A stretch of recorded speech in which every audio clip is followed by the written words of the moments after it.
Two best friends, Flora and Kathy, are drinking their minds away in a nightclub. Flora's plans to remain responsible are engaged in a rigorous war with alcohol, loud music, and one extremely mediocre man with a mustache. The responsibility is clearly approaching defeat. Thankfully, the next morning she wakes up alone in her bed and sighs in relief, patting herself on the back for being a clever girl. The mustache man, however, soon enters her room, and she realizes that she couldn't resist herself last night. Disappointed in herself, she lets this man know that her son has probably eaten everything in the fridge, so he won't be able to prepare himself a nutritious breakfast. The man doesn't seem very pleased by this news. He didn't think that Flora had a son. Without even saying a word, he grabs his things and leaves her apartment without looking back. In the next scene, we learn a little more about Flora's son. His name is Max, and he's currently talking with an officer who's trying to convince him to stay out of trouble. Max seems to be a rebel boy, fighting in school and engaging in a wide range of illegal activities outside the school. Flora is clearly desperate, but it's the officer's job to let him know that if his fighting continues, he will surely find himself behind bars, and out there, nothing pleasant will happen to him.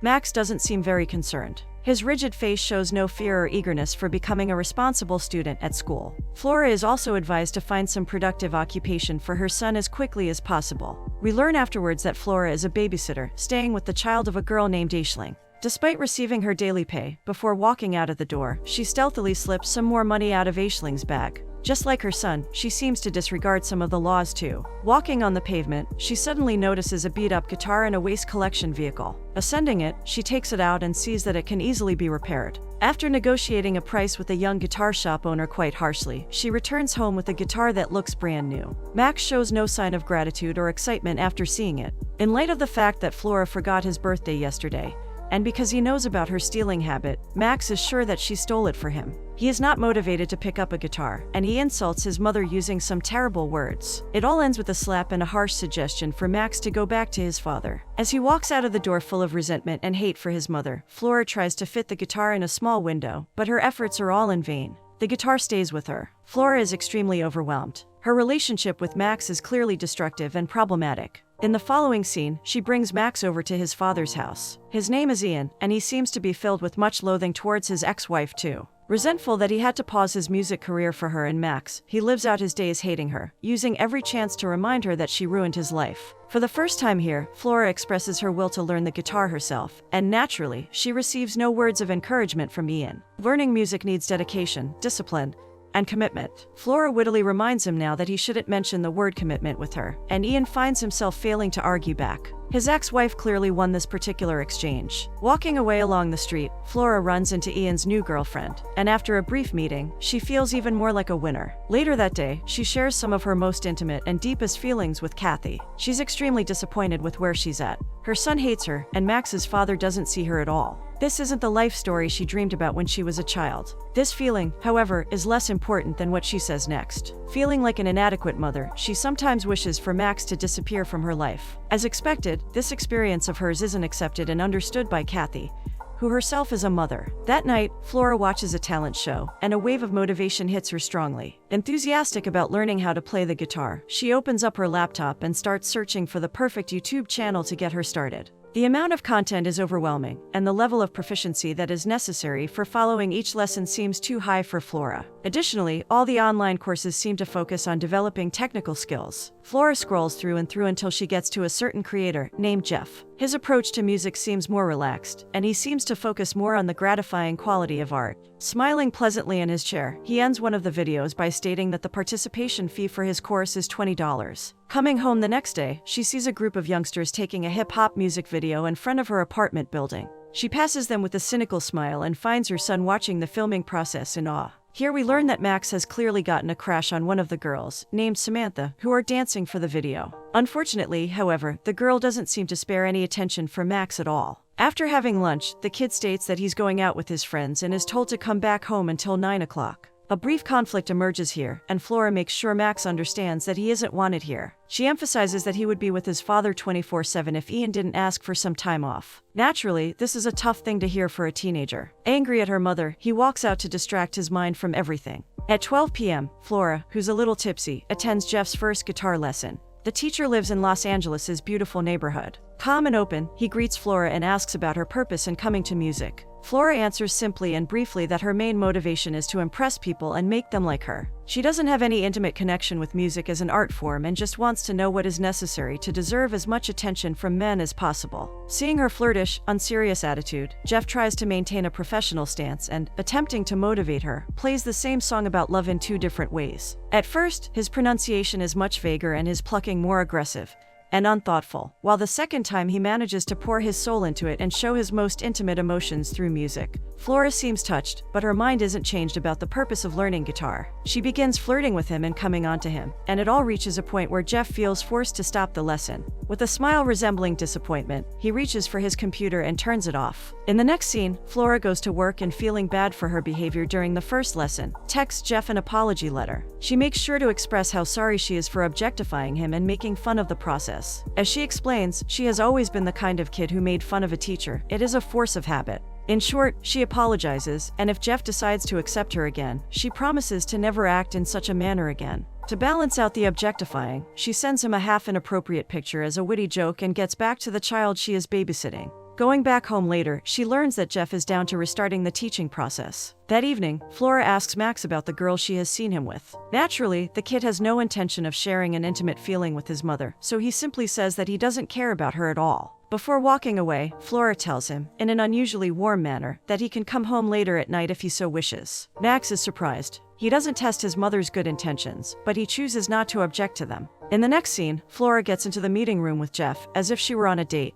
The first thing Jeff wants to know before starting the lesson is her favorite song. He is taken aback and almost disgusted by the song Flora names. It is a catchy, uninteresting song, touching only on surface feelings and resonating only with people who want some distraction from their lives. It speaks to no real, pivotal emotions and themes and tries to only get by with some simple, ear-catching sentences that normal people like to hear. By the end of this course, he wants Flora to develop a kind of music taste that excludes all false art and includes music that speaks to the deepest human themes. To demonstrate what kind of music he is talking about, he plays one of his songs, and listening to it, Flora gets a sense that he is sitting right across the table with her. The simple lyrics, but the significance of the words and the delicacy of the chord pronunciation, make her listen to the song in awe. She teaches her first chord then, and Jeff explains the importance of owning something as seemingly simple as a C chord. In this moment, a new kind of feeling is born inside Flora. The next day, she finds a bar that has a songwriter competition every Monday. There is a cash prize for the winner, and in light of the motivation that Jeff elicited in her, not mentioning the fact that she really needs money, she expresses her intention to sign up.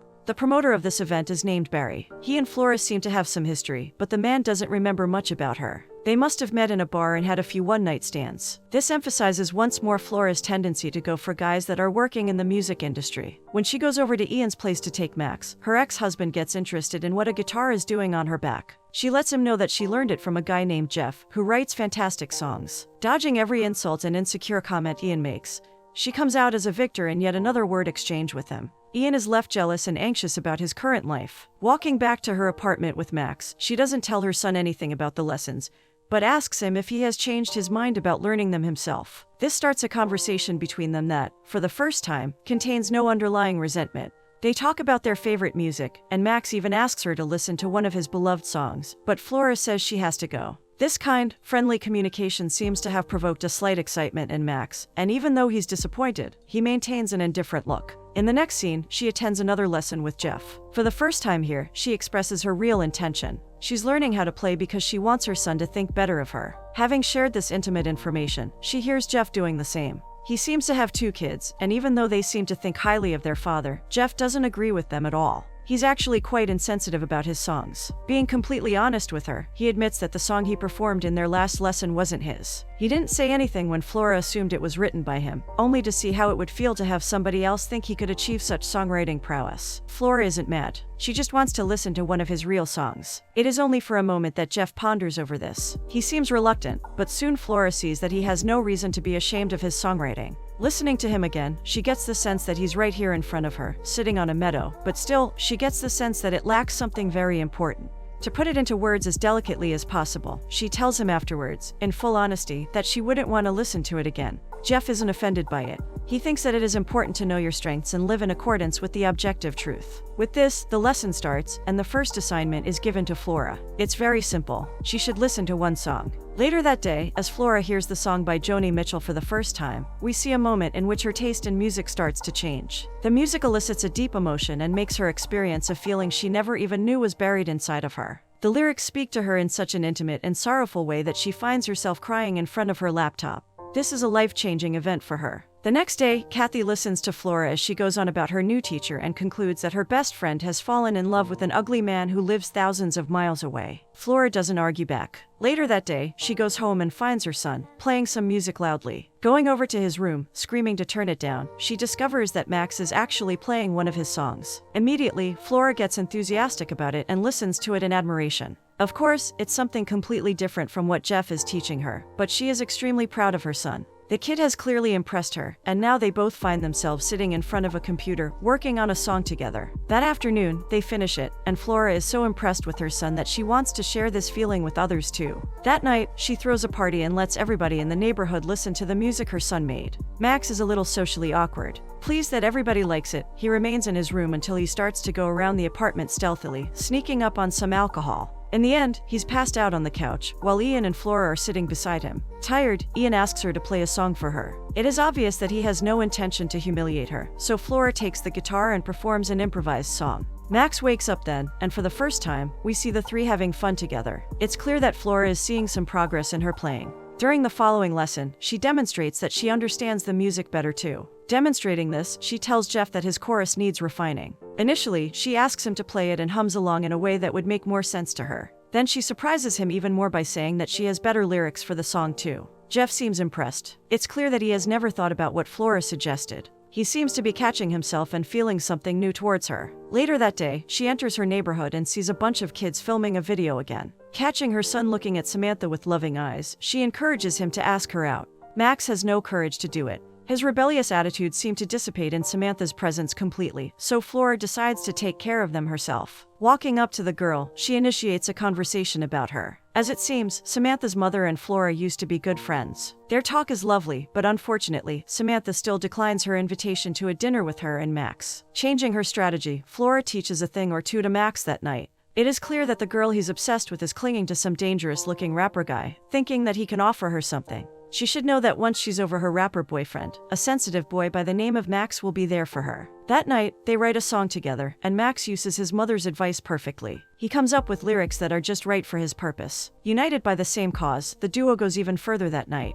Since the lyrics contain a boxing metaphor, Flora rents a ring for 20 minutes, and the two are shooting a clip for their first original song. The process continues the next day until both the song and the video are ready to be sent to their addressee. Since Max is taking up space in the apartment, Flora goes up on the roof for her lesson with Jeff. She sets up quite a nice studio for herself there and plugs herself in. Right away, Jeff lets her know that he followed her advice and came up with a completely different song. Flora readies herself for a thorough listen and leans toward the computer as the man on the other side begins plucking the chords. The song that is played in the next 2 minutes contains both Jeff's and Flora's characters. Fitting each other perfectly, they make up a song that is unlike everything else. Two personalities, living thousands of miles apart, unite in one small song. Flora and Jeff are so attuned to one another in this moment that, again, Flora feels as if her teacher is right here on the rooftop with him. Even though they are currently sitting in different time zones, they are meeting one another in a place only they can see and feel. They can call it home. The song brings them so closely that soon, Flora finds herself sharing the most intimate tendencies of her personality with Jeff. She has always been restless, trying to push the boundaries of herself. The status quo was never enough for her, and it all went to a point where she left school and got pregnant all too early, only to immerse herself in some dramatic changes. Following her lead, Jeff touches on some of his past events as well. Regretfully, he says that he was drunk at the birth of both of his kids. Admitting something he has never told anybody else before, he continues that he was drunk for the first 10 years of their lives. Thankfully, he managed to come out of that pit. Engrossed in this deep conversation, Flora and Jeff soon realize that they've been on call for hours. The sun is rising behind Flora, while where Jeff sits, it is setting behind the horizon. It is clear that Flora wants him to take this romantic moment as an opportunity to move things forward in their relationship, but Jeff seems reluctant. Starting a relationship through a computer screen doesn't seem like an attractive prospect to him. He knows what it could lead to. It could grow into creeping loneliness. Listening to his explanation, Flora comes up with a solution quickly. She is going to Los Angeles. The next morning, she asks Ian if he could take care of Max for some time while she travels to Los Angeles, and after receiving an immediate and strong rejection, she shares her life news with Kathy. Her best friend doesn't seem to feel her enthusiasm at all. It is quite in the contract. Kathy thinks of this oddity of hers as a mere sex trip, and Flora understands that what she has to ask now will most likely be rejected. Still, she begs Kathy to take care of Max, and after getting a negative answer, she is taken by a sudden wave of rage inside of her. Nobody even helped her achieve her dreams. All the people close to her chose to stand by her and are clearly continuing to do so. Here, Kathy's true perception of Flora is shown, as she blames her for getting pregnant so early. From Kathy's point of view, Flora is getting what she deserves. Meanwhile, Max does something extremely stupid. He steals a synthesizer and coughs while doing it. Soon, Flora is called to the police station, where she's told that after standing in front of a judge, Max will probably be taken to a correctional facility. Afterwards, Flora learns why her son committed this crime. The girl he loves seems to have hated his song, and he needed better gear to re-record it. Naturally, he blames his mother for everything, so the two begin fighting in the street. Flora is so overwhelmed with her son, who's trying to become a criminal, only to get a girl who objectifies herself for some rappers. Max, on the other hand, feels abandoned. He seems to have learned about Flora and her plan to fly to Los Angeles. As he says, everybody in the neighborhood already knows about this, and he will surely be laughed at. In the next scene, after learning about this news, Ian decides to look at it from a different point of view. The correctional facilities these days are not what they used to be. They have many things that might prove productive for Max. This might actually turn out to be the best thing for him, and besides, this will give them a chance to spend some time by themselves. He can completely immerse himself in his music career, while Flora can fly to Los Angeles and sort her life out over there. The court session is carried out in the next scene. Before it is Max's turn, he and Flora are waiting for Ian to arrive, but the father seems to have chosen to be irresponsible and not attend. In one moment, Flora exits the courtroom to call her, and before going back inside, she watches her kid as he sits alone in his chair, looking for his mother. Flora's perspective on life changes completely here. Something flickers in her heart as she sees Max and realizes that she's just a child, having no one but his mother in this dark phase of his life. Flora gets back to her seat beside him then and listens to the judge's harsh sentence. Suddenly, some strong, irresistible force makes her jump up from her seat and suggests something to the judge. Saying that Max is the only one she has, she proposes to pay the shop owner 500 euros that she has been putting away for a long time. This effort from her startles Max, and it manages to soften up the judge as well. The latter decides to reduce the sentence to 4 weeks in a correctional facility and a year of probation. When Flora and Max walk out into the street in the next scene, the mother's eyes are still teary. The most meaningful moment in her life happens then. Out of nowhere, Max promises that he will do his best from now on, and hearing this, Flora turns to him in one rapid motion and embraces her child firmly. From now on, she will never even think of leaving him. Flora lets Jeff know about this in the next scene and breaks it to him that she won't be traveling to Los Angeles anytime soon. It is particularly unfortunate for Jeff, especially when he wrote a song about her and wanted to perform it face to face. It's been a long time since he wanted to write something, but having spent time with Flora, inspiration came. He will record it for her. After this bittersweet moment, we see Flora walking up to the judge and asking her to make a small change in her son's sentence. The info pack says that Max can bring personal items, but Flora thinks it would be great for him to continue with his music behind bars, especially since he will have a lot of free time there. Seeing the mother's modest eyes and realizing that it would actually be very positive for the kid, she says that she will look into it. In the next scene, Flora buys Max a synthesizer and microphone, and so the kid has everything he needs in the correction facility. As he immerses himself in the creation process, his mother does the same. Soon, after staying out of trouble, Max has some rough material that he sends over to Flora. She, on the other hand, asks Jeff to take a look at it, and it all goes to a point where the three begin polishing the piece together. During one of the concluding group therapy sessions, Max expresses that the best day of his life was the day he shot a video with his mother. He walks out of the facility, completely changed. Flora sees this change one day when she notices her kid talking calmly to the girl he always liked. A proud smile stretches over her face then. Weeks go by, and the song is ready to be played in front of an audience. In front of Barry's bar, Flora and Max force Ian to participate and walk up to the stage. They come out as a band named Flora and Son and, after setting up, introduce their members. As we see, Jeff is here as well, taking part in the event from Los Angeles. That night, a small group of dubliners listened to Flora, Max, Jeff, and Ian as they concluded this story on a meaningful, high note.